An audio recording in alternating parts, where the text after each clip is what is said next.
Hey everyone, welcome back to another book review, and today's super special because I will be showing an interview I conducted with the author of this wonderful book, Dancing with Butterflies, by Adrienne Barr, based out of Burlington, North Carolina. And so you're going to want to stick with me because this book is a 10 out of 10. The author does an incredibly good job explaining a difficult and important topic in a way comprehensible to kids and overall really relatable. And I actually reported on this topic for an article for my school media outlet, Elon News Network. So I'm going to throw that article up here and also link it down below. You're going to want to check that out because I incorporate a lot of information, not only on Barb covering this book, but as well as Black mental health initiatives from professionals as well as researchers. So check that out. And I want to start by saying this book explores mindfulness through breathing exercises and overall reducing anxiety.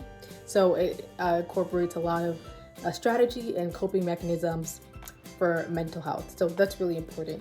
The main character, Leah, as you can see, she's a cute little ballerina dancer. But before she takes stage, she experiences a lot of anxiety, which she calls butterflies in her stomach. But luckily, she has her mother to calm her down through breathing exercises. So as you can see right here, and then she also performs. So it's very cute. And so this book is actually inspired by real life events by the author's experiences as a mother supporting her daughter through performances and just calming her down and reducing her stress through breathing. So it's a really important topic, and it also provides a personal perspective. And Barr's really knowledgeable on this topic, and the book actually received Teacher's Pick on Amazon. I got my copy from Amazon, so you can easily access it there. So it received lots of honors and is getting a lot of recognition. So as you can see, it's a really detailed and thorough book. I do want to point your attention to something that's important.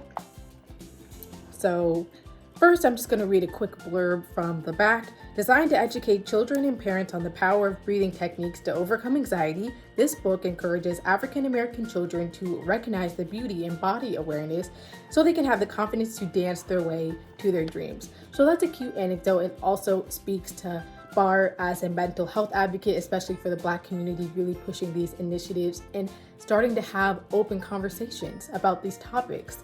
So she does a really good job with that and raising awareness through her writing and other initiatives. So that's really important. But without further ado, I am going to present the exclusive interview I got with author Adrienne Barr. So please enjoy and thank you. Okay, thank you so much for joining me. We have your wonderful book here. So just to start, you're from Burlington, North Carolina? I am. I'm kind of a transplant though. My parents were both military. So when my mother, she retired in 1995, we moved here, and I've been here since then, as opposed, except for when I went to Johnson C. Smith. But, graduated from Williams, so I'm a former Bulldog, and, left and lived the dream and then came back. So what inspired you to pursue this book? Absolutely. So personally, last year I went through my own personal bout of anxiety. And when I was going through that season in my life, I felt it necessary for me to go through therapy. So, I was getting those extra tips, that extra help. And I recognized that breathing techniques is really what helped me when I was going through some significant times and where I was having like little minor attacks when life was getting a little tough. And then, through those experiences, I also reflected on when I use those same breathing techniques on my daughter, because my daughter, she does competitive cheer, and she's done that since she was 5. So yeah, I'd always tell her, because she's with Champions Emotions. I'm not sure if you're familiar with them, but every time they would go at the state level, they would compete in Raleigh at the fairgrounds and that Coliseum. So it's a huge, massive crowd. And she would know exactly what she would know. And I'm like, baby, just breathe. Just go out there. You know the routine. You've done the work. You've done the practice. You can be successful. Just go out here and just give it all you have. And, I just wanted to use those same practices that I used within myself as an adult and those practices that I used with her, during her competitive cheer, to teach children and adults just through a children's book that breathing can still get you through those moments that have you anxious. Right. And you talked about your daughter and her cheer competition and stuff like that. So is that sort of what guided you into being interested in children's literature? Absolutely. I feel that, us as adults or young adults, there are a lot of things that either we may have learned when we were a child, or those moments that we wish we would have learned when we were children, to help guide us to be better adults and better parents, and to take those lessons through, our journey through adulthood. And sometimes we forget to breathe, right? We get so engulfed in the hustle and bustle that sometimes we just forget to slow down and to take that time to recognize our body and recognize our own personal emotions. And I feel that mental health, at least in my generation, I'm 35. So in my generation, mental health wasn't a thing that we really talked about. Getting through those moments were not a thing that we really talked about. It's just go out here and get it done. Without really knowing how to cope. So that causes, at least my generation, a huge amount of burnout. So I wanted to change the narrative for the next generation, just to remind them and our children really that we just need to take a pause and recognize our mental health and be more intentional about it. Right. And in the book, you mentioned your proud single mom, raising your daughter, being a mental health advocate. So did that part of your life impact your writing? It did. That impacted my writing. My full-time career actually does too. So I'm a full-time human resources professional. I've been in that field since 2007. So the entirety of my daughter's life, and post-college, I've been in that field. And what I've noticed is that with every employee that I ever encounter, I'm always looking at the employee as opposed to looking at the problem, right? So trying to recognize specifically what it is that they need and how I can help them as a person, whether that means that, maybe this position isn't the right fit for them and I'm still helping them grow, right? Connecting them to the resources that the company has that can benefit them at this moment, or connecting them to resources that the community has for them to build them as in the rest of their lives, to help them to grow. And I want to shift a little bit to your writing process. So what was it like creating this book? And did you ever encounter writer's block? And if so, how did you overcome it? So I'm kind of a dumper writer, if that makes sense. So I have a stream of consciousness that comes through my head and I just have to get it out and I just have to write. So with this book, I actually wrote it in probably about an hour and a half. The idea, the concept came to me and I just dumped it onto paper. I'm very much old school as well. So I don't typically type. I have way too many notebooks and I just write. Writer's block doesn't come very often unless I'm currently blogging on my website and I'm starting to experience the moments where I am having writer's block. And it's usually because I'm trying to say something, but it's coming clear across my head, but it's not quite coming out via, typing. So when I get into those moments, I'll write some bullet points as to what my highlights are, just lining out exactly what it is that I want to say and just trying my best to get those out, whether that be in the moment or maybe that means that I come back to it later when maybe I feel like I maybe have had a little bit more clarity. Right. And in the book, Leah at first struggles to communicate with her mom about her feelings of anxiety when she's on stage. So what is your message to kids that are struggling to communicate their feelings and struggling with mental health? And what do you recommend for parents that are also trying to guide their children through some tough times? Right. Kids are not that much different than us, really. So I think that us as adults, we need to shift the way that we look at children and just look at them like these are just little people, right? So when us as adults are going through some things, sometimes we're not always the most forthcoming with describing our feelings, right? We might hold on to them, and children do the same thing too. As adults, we need to make sure that we have an open space for children to be able to communicate with us and to describe their feelings without them, feeling like they're going to be belittled or attacked, right? Same thing with, your friends. I do the same thing with my friends. I do the same thing with my daughter. I make sure that I have a very safe, non-judgmental space where you can literally talk to me about anything. And with my daughter, her name is Leah as well. Yeah. So with my daughter, Leah, I've always nourished that environment and just reassuring her, baby, there's nothing that you can go through that I won't be here to support you through, that I won't be here to love you through. I'm always here for you at every single stage of your life. And I don't care how you think I may react or how you think I may feel about something that you want to talk to me about. You can legitimately speak to me about anything at all, and I'm here for you. And I think that that's key. Community, whether, I recognize that my child, just like many children, they may not want to disappoint their parents, so they may not want to open up and speak to their parent about that.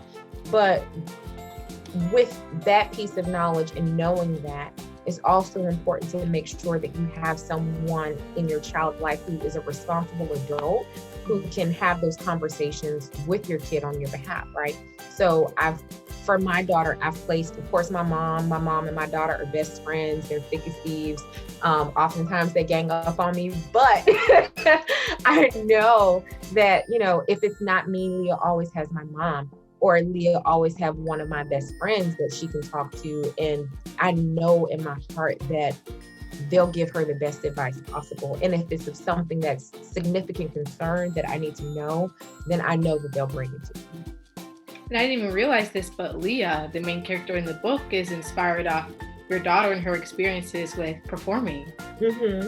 Wow. Yeah. And so we see Leah eventually implements breathing to reduce her stress and anxiety and mindfulness, and it helps her overcome her feelings of anxiety. So do you recommend this as an everyday thing? Should this be implemented into everyday life, or do you mostly recommend breathing exercises in times of extreme stress? I recommend both, actually. I know meditation is, of course, one of those big topics, but, I found that for me personally, meditation has been extremely helpful for me. It's been extremely helpful for Leah, where you are having that moment of stillness and you're getting fully aware of your body. You're recognizing that, the thoughts that you have are your own, and, filtering out what may be an influence from the outside world. When you're going through those moments where you are, legitimately having an anxiety attack, right? It helps you kind of recenter. So I definitely recommend both. There's also a technique, the 5-4-3-2-1 technique. And I know everybody, may do that differently, but it's a grounding technique where you're recognizing 5 things you can see, 4 things you can touch, 3 things, maybe you can taste, 2 things that, you can, I forgot what the second one is. 5 things you can see, 4 things you can touch, 3 things you can see, 2 things you can taste, and 1 thing that you can, 1 positive affirmation is what I like to do for 1. So I am enough, right? So if you're in a stressful moment, just saying to yourself, I am enough, or saying I am loved, or saying I am supported, just so you can reintegrate those positive feelings.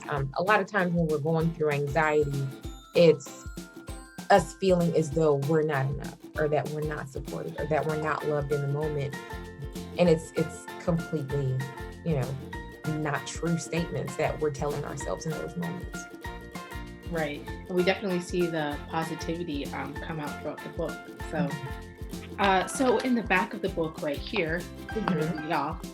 You write, this book encourages African American children to recognize the beauty in body awareness so they can have the confidence to dance their way to their dreams. Mhm. So I just want to shift because we've seen a lot of disparities, especially in the Black community, when it comes to healthcare and mental health.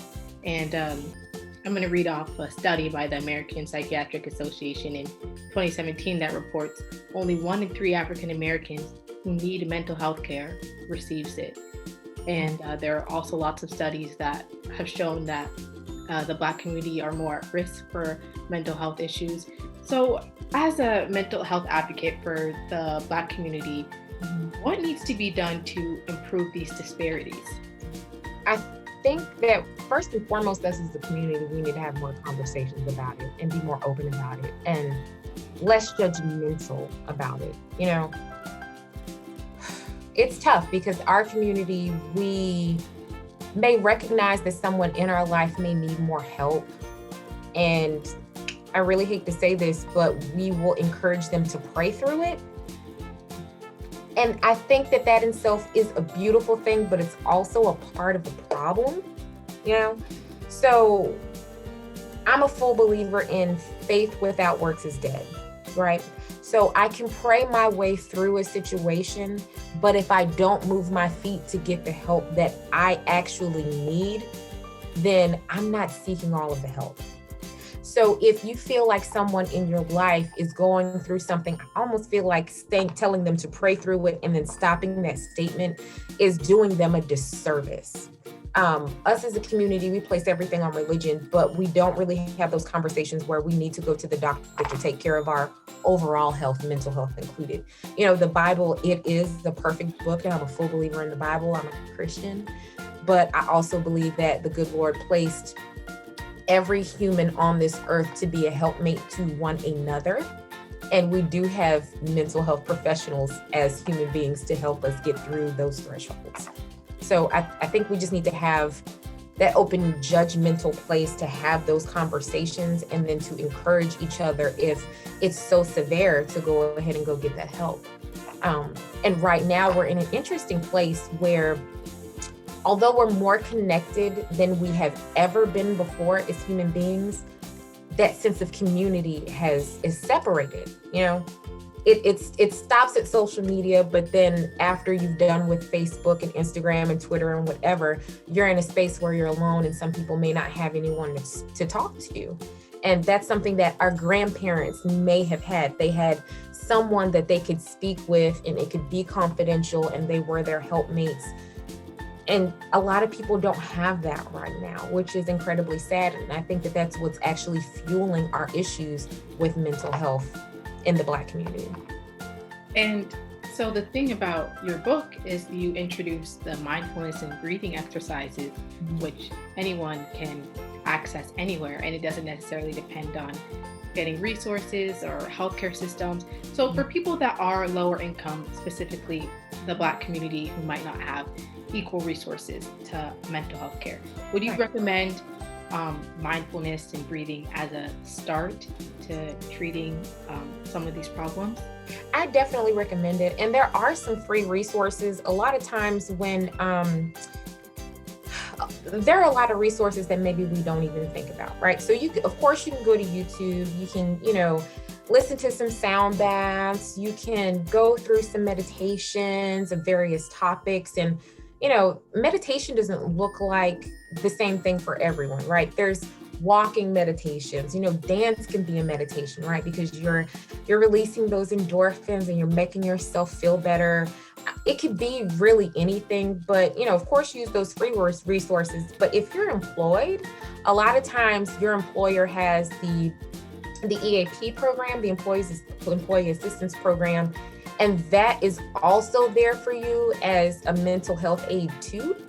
And I think that we don't, not just the African American community, but across all cultures and all races, we may not use the EAP program that's afforded to us that the company's already paid for. It's 100% confidential to our benefit. If you're going through a grief issue and that maybe is what's affecting your mental health, there are free grief counselings in your area. You could also go to NAMI, I want to say it's NAMI.org, and you can get some free mental health resources there, and that's NAMI. There's always a resource. I just think we need to, if we feel like we're in a space where we may need that extra help, we need to be as passionate and active about getting that help as we are about going to get our vaccines, right? As we are about going to get employment or clocking in for work. We have to be very intentional. Right. And earlier you mentioned sort of the stigma around mental health. So, especially in the Black community, you mentioned that we need to start having these conversations. So how do we sort of eliminate the stigma around mental health and start having open discussions? I think just do it unapologetically. I just think if the more you release your personal self from what you feel like people are judging you for, because a lot of times it's a feeling. People are ready to have the conversation. We just have to release that inner judgment of ourselves from even, going or having the conversations. Just have the conversations. A lot of times, the people who love us the most will support us into getting better, whatever that looks like, because they love us, unconditionally, and they just want us to get better. So I think it's just having the courage to have those conversations and to bring those to the forefront. We're living in a completely different time. And I feel like our parents and our grandparents, they understand that things are significantly different from when they were our ages, and they're willing to support us regardless. You mentioned this a little bit earlier, but I did want to touch on, what do you think the relationship between social media and mental health? Do you think it's providing a negative impact or a positive impact? That's a great question. I feel like it depends on who you follow. Okay. And I also feel like it depends on what it is you're trying to get from social media. Mm-hmm. If you're going to social media and you're looking for some type of validation, then I think that can hinder you in a lot of ways. If the people that you follow are negative, then that's also going to have an impact on your mental health. But if you start cleaning out your social media closet, and so to speak, and you're looking at who you're following and you're weeding out like, okay, this person or these people are speaking positively and they're speaking about growth and they're speaking about change and they're not bashing anyone. These are the people that I need to follow, just to have that constant positive reinforcement, because it's all perspective, right? You have to shift your perspective, and a lot of times you have to shift your environment to help you get better, to help towards that perspective. But if you're following a lot of people who are gossipy, who may always have something negative to say about anyone just for living their own human experience, no one is perfect. The only perfect person that walked this earth was Jesus, and no one on here is that, right? So we can't keep condemning each other. And if you feel like someone that you're following is, in that state, then maybe clean up your friend list. It's just social media. No one's going to take it personally. And if you're overthinking that they are, then it's okay too. Just sometimes we have to let go. Thank you for that. I have a few more questions. Thanks for bearing with me. Absolutely. So I saw that your book was nominated on Amazon as the teacher's pick. Mm-hmm. What does that mean to you? I was actually really surprised when that happened. It definitely makes me feel incredibly honored and, just blessed. Because when it received the Teacher's Pick Award, I was at a state where I was going through imposter syndrome, so to speak. And for me, it just proved like, regardless of what I'm going through, that someone is benefiting from this story. And there are plenty of teachers who are advocating for this story, because they personally, from a different perspective, understand what kids are going through and how it's benefiting them, their students, and how it's benefiting, adults in general. So I was incredibly honored. Wow. And tell me a little bit about the Butterfly Breathers Club. Absolutely. So the Butterfly Breathers Club, doesn't take much to enter. All you have to do, all you have to do is just send a picture of, your little one reading the book. Just because it's a way to promote and to show people that, hey, these kids are reading it, you should too, and just encouraging those breathing techniques. I want to say throughout this journey, I want to say it's almost been 6 months. Next month makes 6 months. I've had incredible feedback from parents where they said, maybe their baby was scared to go down the stairs, to go to the kitchen to get something to drink. And, they said, oh, okay, I gotta breathe. And then probably the most confirming story, because of course as a writer, you're never really sure how people are going to take your information and how they're going to use your information. So it's an incredibly vulnerable moment. So I had a friend who purchased the book for her friend and her daughter, her infant daughter. And, I was of course grateful that she did that for her, but she ended up losing, her friends ended up losing her infant daughter, right? The baby passed away, which was incredibly heartbreaking. It was so sad, but and I still pray for that mother, because I can't fathom what that feels like. So I'm just praying for her strength. But my friend was letting me know that that mother was using my book to get through one of the hardest periods of her life, and I'm just thankful in general that even though I've never met this young lady, that I'm able to inadvertently help her. And it's confirmation that, what we as writers, because you're a writer too, what we as writers put out there into the world, we never know the magnitude it serves in someone else's life. We put it out because this message may really resonate with us, and we just have to get it out. It's our life's purpose. But we don't know who it's for. We just hope that it does some good.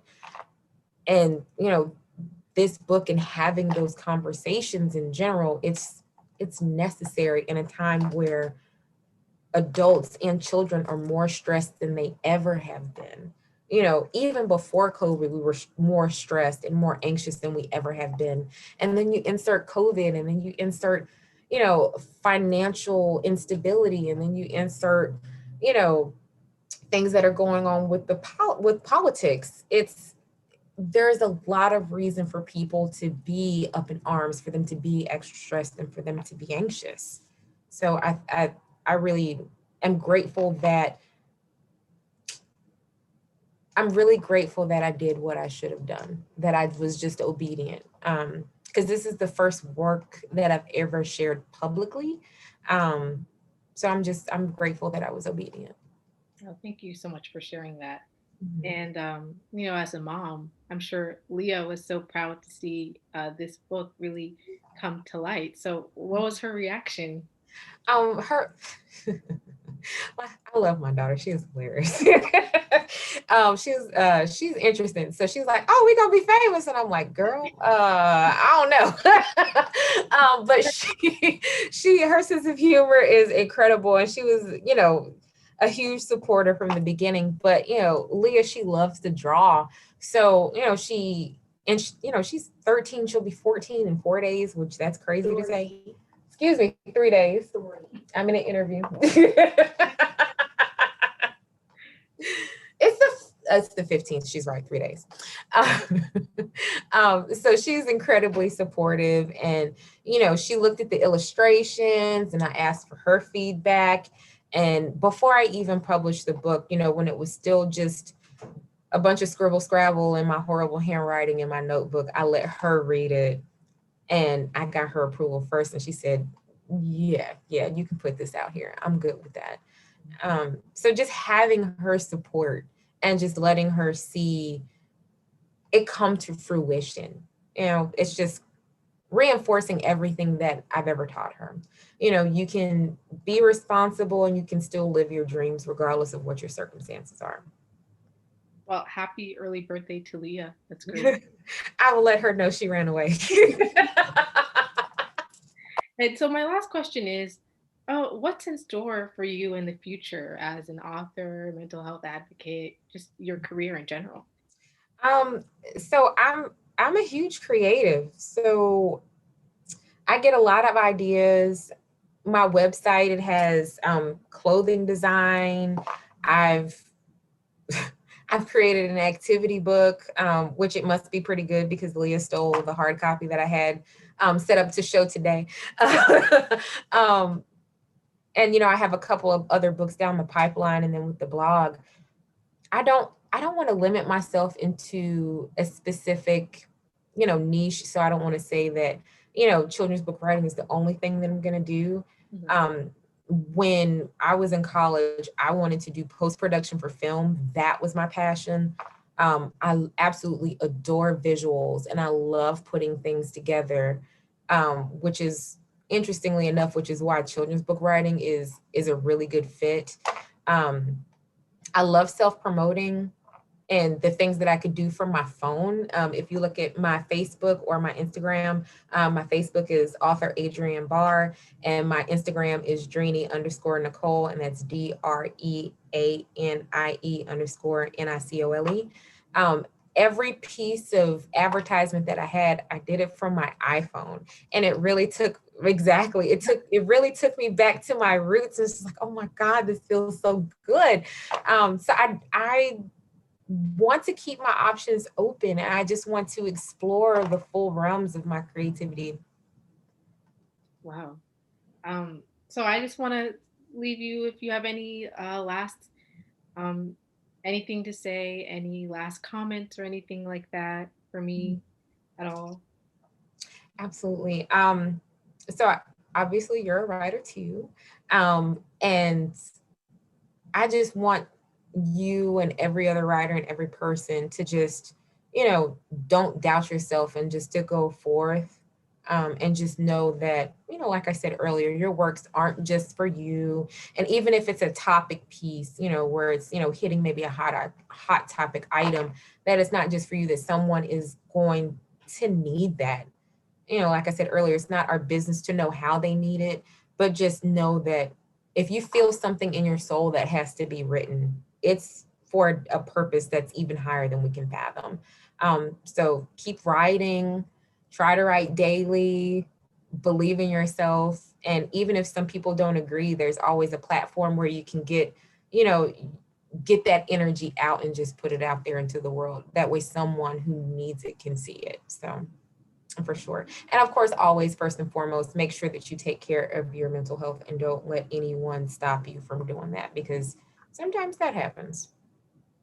Thank you so much. I really appreciate everything you had to say in this wonderful book right here. Um, we definitely appreciate your time. So thank Absolutely. you. I'm just going to stop recording. Okay.